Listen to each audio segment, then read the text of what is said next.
120 décibels. C'est le volume exact d'un réacteur d'avion au décollage. Mais c'est aussi le seuil de la douleur pour l'oreille humaine. Dans les années 60, on a appelé ça la Beatlemania. Et à l'époque, tout le monde était persuadé que c'était une anomalie. Et puis arriva la Bieber Fever. Pour bien comprendre la claque que c'était, il faut se remettre un peu dans le contexte. On est à la fin des années 2000, l'industrie musicale est verrouillée à double tour par deux géants, Disney Channel et Nickelodeon. Alors c'est simple, si tu voulais devenir une star pour ados, tu devais passer par eux. Les Jonas Brothers, Miley Cyrus, c'était des produits marketing parfaits. March 15th, 2010. Au milieu de ces géants, débarque ce gamin. Pas de label pour le pousser, pas de série télé pour le lancer. Juste lui, Internet et une guitare. Mais son impact, voyez-vous, n'était pas seulement musical, il était culturel. Tenez, juste pour vous donner une idée du délire. En septembre 2010, un employé de Twitter lâche une info complètement hallucinante. À lui tout seul, je dis bien à lui tout seul, Justin Bieber occupait 3% de l'infrastructure totale des serveurs de Twitter. Bienvenue sur Prisme Culture. Aujourd'hui, on dissèque cette hystérie collective, la Bieber Fever. Pour comprendre l'ampleur de l'anomalie, il faut revenir au point zéro. Oubliez les studios ensoleillés de Los Angeles. On part à plus de 4000 km de là. Bienvenue à Stratford, dans l'Ontario. Une petite ville ouvrière de 30 000 habitants, surtout connue pour son festival de théâtre. C'est ici que grandit le jeune Justin Drew Bieber. Et le contexte est loin, très loin du glamour. Il est élevé par sa mère, Patty Mallette, qui l'a eu à seulement 18 ans. C'est une mère célibataire qui enchaîne les petits boulots pour survivre. Ils vivent dans un logement social. La maison est pauvre, d'accord, mais elle est bruyante. Très tôt, Justin montre des aptitudes musicales presque effrayantes.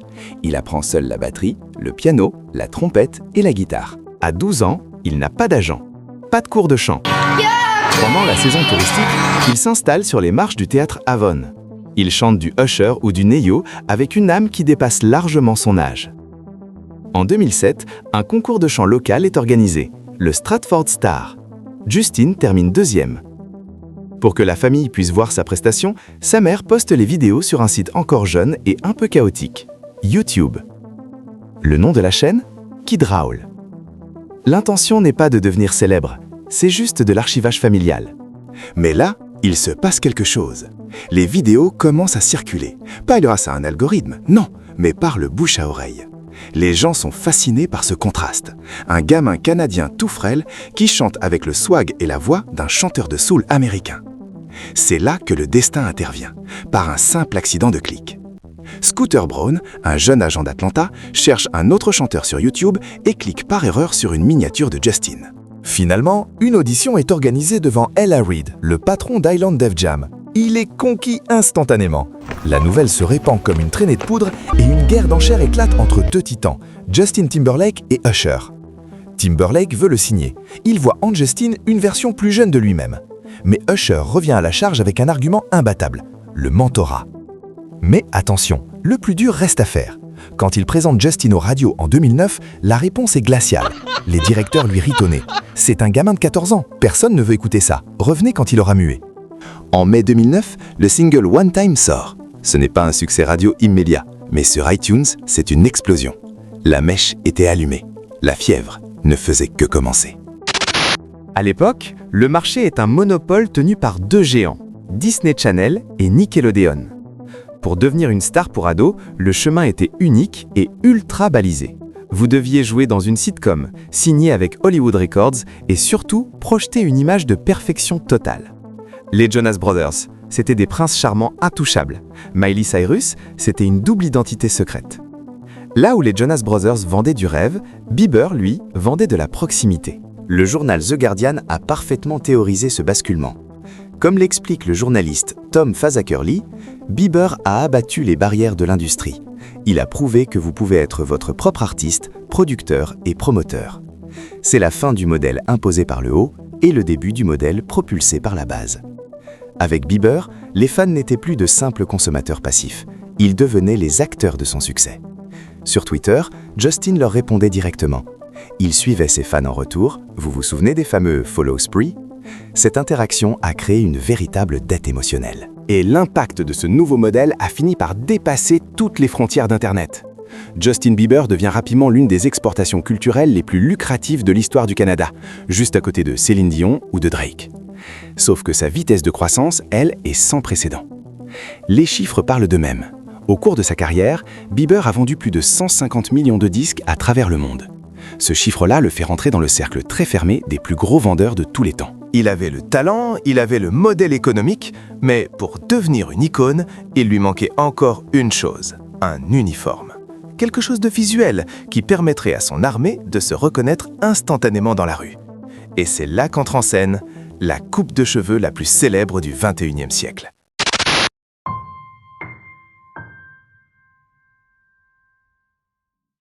En 2010, si vous marchiez dans la cour de récré de n'importe quel collège, de Tokyo à Toronto, vous voyez exactement la même chose. On l'appelait The Swoop, la mèche, ou tout simplement la Bieber Cut. Une sorte de coupe au bol modernisée, lissée vers l'avant, qui imposait un mouvement de tête bien spécifique pour dégager les yeux, le fameux Bieber Flip. La viralité de cette coiffure était sans précédent. Les coiffeurs du monde entier racontaient la même histoire. Tous les garçons, même ceux qui juraient détester sa musique, réclamaient la même coupe. C'était devenu un signe de ralliement. Comme la frange des Beatles avant elle, cette mèche est devenue le symbole visuel d'une génération. Mais le génie marketing de l'équipe Bieber ne s'est pas arrêté aux cheveux. Ils ont littéralement colonisé une couleur, le violet. Pourquoi le violet? Parce que c'est une couleur royale, mais aussi unisexe et douce. À chaque apparition publique, Justin portait du violet. Une casquette Supra, un hoodie, des sneakers, c'était du color branding agressif.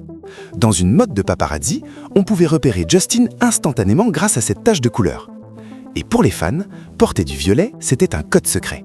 Si vous mettiez un t-shirt violet à un concert, vous n'étiez plus une simple spectatrice, vous étiez une belieber, vous faisiez partie de la tribu. Et puis, il y a la construction psychologique du personnage. Regardez bien les clips de One Time ou de Baby. Justin n'est pas vendu comme un bad boy ou une rockstar inaccessible. Non, il est vendu comme le petit ami idéal. Il est propre sur lui, il est respectueux, il ne parle pas de sexe, il parle d'affection, de tenir la main, de puppy love. C'était une stratégie brillante pour rassurer les parents tout en capturant le cœur des préados. Il était une safe place. Il offrait un fantasme inoffensif, celui du garçon mignon qui vous choisit vous, au milieu de la foule, pour vous offrir des fleurs. C'est cette combinaison, la coupe iconique, la couleur signature et la promesse d'un amour éternel qui a transformé un gamin de YouTube en une obsession planétaire. Évidemment, un tel succès a fait paniquer toute l'industrie. Les maisons de disques se sont ruées pour trouver le prochain Bieber. Mais elles allaient vite comprendre une chose. On ne peut pas cloner une anomalie. La nature a horreur du vide, c'est bien connu, mais l'industrie musicale, elle, a horreur de l'unicité. Dès que la Bieber Fever devient incontrôlable en 2010, les labels concurrents paniquent totalement. Ils réalisent qu'ils ont raté le train. Alors, qu'est-ce qu'ils font? Ils tentent de fabriquer leur propre train. Une vague de nouveaux Bieber déferle sur le marché. L'objectif est simple, cloner le succès. Il y a eu Cody Simpson, le Bieber australien, même âge, même mèche blonde, même guitare. Il y a eu Grayson Chance, le Bieber du piano, découvert lui aussi sur YouTube et propulsé par Ellen DeGeneres. Plus tard, Austin Mahone tentera même de prendre la relève. Ils avaient le look, ils avaient le talent, mais ils ont tous fini dans l'ombre du maître. Pourquoi? La réponse tient en deux mots, stratégie urbaine. Alors que les clones restaient bloqués dans une teen pop un peu trop sucrée, l'équipe de Bieber, elle, jouait aux échecs en 4D. Scooter Braun et Usher savaient une chose. Pour durer, Justin ne pouvait pas rester un simple chanteur pour enfants. Il devait être validé par la culture hip-hop. Regardez ses collaborations. Sur son plus gros tube, Baby, qui est-ce qu'il invite? Ludacris, une légende du rap d'Atlanta. Il bosse avec Sean Kingston, avec Drake. Cette validation par des artistes urbains crédibles a donné à Justin une street cred que ses concurrents n'ont jamais pu obtenir. Et sa domination ne s'arrête pas à la musique. Il envahit tout, absolument tout. En septembre 2010, il fait ses débuts d'acteur dans la série la plus regardée au monde, CSI, Les Experts. Il y joue Jason McCann. Les producteurs savent exactement ce qu'ils font. Dans l'épisode suivant, son personnage se fait descendre par la police. La scène de sa mort génère un buzz mondial monstrueux. Les haters se réjouissent, les fans sont en larmes. Résultat, des records d'audience historiques pour la chaîne. Même le monde du sport finit par s'incliner. Février 2011, match de gala de la NBA. Justin entre sur le terrain. Il mesure 1m70, il est entouré d'anciens pros de la NBA. Tout le monde s'attend à ce qu'il soit ridicule. Mais il marque, il enchaîne les passes décisives. À la fin du match, le verdict tombe. Il est élu MVP, le meilleur joueur, par le vote du public. Peu importe le terrain, YouTube, la radio, la télé ou même un terrain de basket, si Justin Bieber participait, il gagnait. Mais attention, car cette domination culturelle allait bientôt se traduire par des chiffres économiques tellement absurdes qu'ils allaient obliger l'industrie à réécrire le livre des records. On peut critiquer sa musique, on peut détester sa coupe de cheveux, mais les chiffres parlent d'eux-mêmes. Sur YouTube, le clip de Baby devient la vidéo la plus vue de toute l'histoire de la plateforme, dépassant les 730 millions de vues en 2012. Puis, le 11 février 2011, il y a eu la sortie du film Never Say Never. Sur le papier, l'idée semble ridicule. Un biopic documentaire, les critiques prédisent un flop monumental. Ils avaient tort, complètement tort. Rien que le jour de sa sortie, le film récolte 12 millions de dollars. Au total, il amasse près de 100 millions de dollars à travers le monde. Il bat même le film posthume de Michael Jackson sur le sol américain. C'était la preuve irréfutable. La Fever n'était pas juste un buzz internet passager. C'était un pouvoir économique capable de déplacer des foules entières dans les salles de ciné. Et musicalement, la domination est tout aussi brutale. En 2012, Justin Bieber entre officiellement dans le livre Guinness des records. Il devient le premier artiste solo de l'histoire à placer 3 albums numéro 1 aux États-Unis et au Royaume-Uni avant l'âge de 18 ans. Le seul qui s'en était approché historiquement, c'était Donny Osmond. Mais là, Bieber ne jouait plus dans la même ligue. Il s'attaque même aux traditions sacrées. En novembre 2011, il sort son album de Noël. Avec ça, il devient le premier artiste masculin à faire débuter un album de Noël directement à la première place du Billboard. En gros, même Noël appartenait désormais à Bieber. Et quand il commence sa transition vers l'âge adulte avec le single Boyfriend, la machine ne ralentit pas, bien au contraire. Le titre se vend à plus de 500 000 exemplaires en une seule semaine. C'était à l'époque l'un des meilleurs lancements de l'histoire du numérique. Mais s'il y a un chiffre qui résume toute cette époque, c'est celui du Madison Square Garden de New York. C'est la salle mythique, celle que les artistes mettent une carrière entière à attendre. Justin, lui, a mis les billets en vente et il n'a fallu que 22 minutes pour que tout soit complet. Il avait 16 ans. Pourtant, derrière ces chiffres triomphants, une autre réalité commençait à se dessiner. Une armée aussi grande et aussi passionnée ne se contente pas d'acheter des disques. Elle veut posséder l'idole. Et gare à celle qui oserait se mettre en travers de son chemin. Pour comprendre la longévité de Bieber, il faut d'abord comprendre son armée. Les Beliebers n'étaient pas de simples fans qui achetaient des posters. C'était une véritable milice numérique organisée.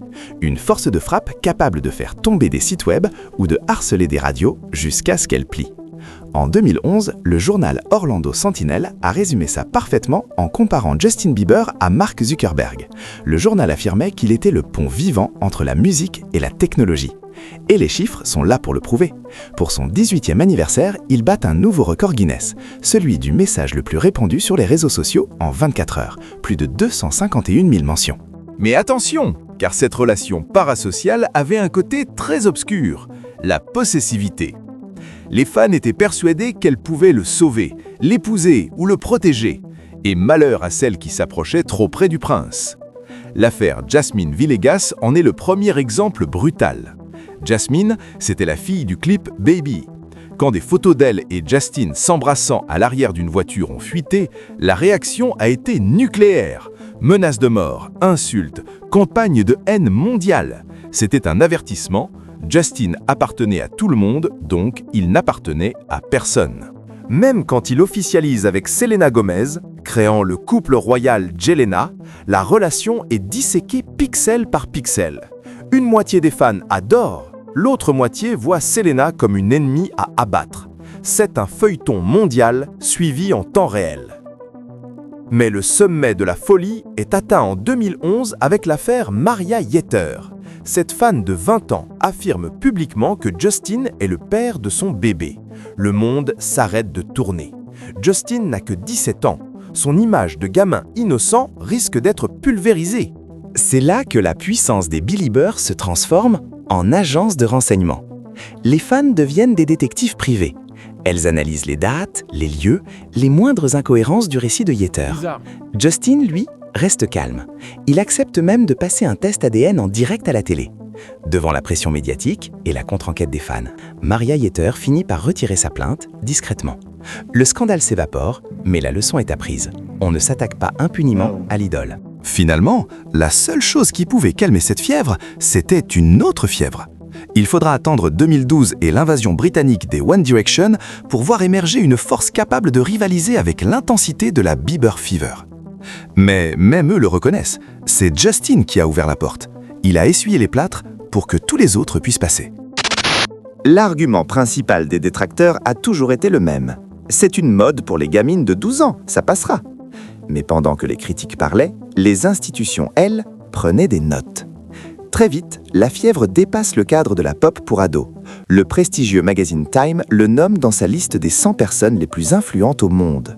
Justin ne se retrouve pas seulement à côté de chanteurs, mais aux côtés de chefs d'État et de capitaines d'industrie. Il prouve aussi qu'il peut transcender tous les genres. En juin 2011, il choque les puristes en remportant un prix au CMT Music Awards, la grande messe de la musique country. Sa collaboration avec Rascal Flatts est un carton. Il montrait ainsi à l'industrie qu'il pouvait jouer sur tous les terrains, de la pop urbaine à la country la plus conservatrice. En mars 2011, son image devient littéralement immortelle. Le célèbre musée Madame Tussauds ne lance pas une, mais 3 statues de cire simultanément, à Londres, New York et Amsterdam. C'est un événement massif. Justin assiste à l'inauguration avec sa mère, Patty. La statue capture pour l'éternité son look signature, cette fameuse mèche qui a défini toute une génération. Mais la consécration ultime, elle vient de son pays natal. Justin Bieber est sans conteste l'une des exportations les plus réussies de l'histoire du Canada. Après avoir reçu son étoile à Stratford, la même où il faisait la manche quelques années plus tôt, il est carrément invité par le gouvernement. Le 23 novembre 2012, on assiste à une scène totalement surréaliste. Le Premier ministre, Stephen Harper, lui remet la médaille du jubilé de diamant de la reine Élisabeth II. Il fait désormais partie des 60 000 Canadiens honorés pour leur service rendu à la nation. Même si sa tenue ce jour-là, une salopette portée n'importe comment, fait scandale dans la presse, le symbole, lui, est puissant. L'enfant d'Internet est devenu un trésor national. Alors, que reste-t-il de la Bieber Fever aujourd'hui ? Avec plus de 150 millions de disques vendus, Justin Bieber est désormais qualifié par la presse, de Rolling Stone à Variety, de véritable prince de la pop. On a souvent comparé l'hystérie qu'il a déclenchée à celle de Frank Sinatra dans les années 40, d'Elvis dans les années 50 ou carrément des Beatles. Mais il y a une différence majeure. Bieber a dû gérer cette pression avec un amplificateur que les autres n'avaient pas, les réseaux sociaux en temps réel. Il a été le patient zéro de la célébrité 2.0.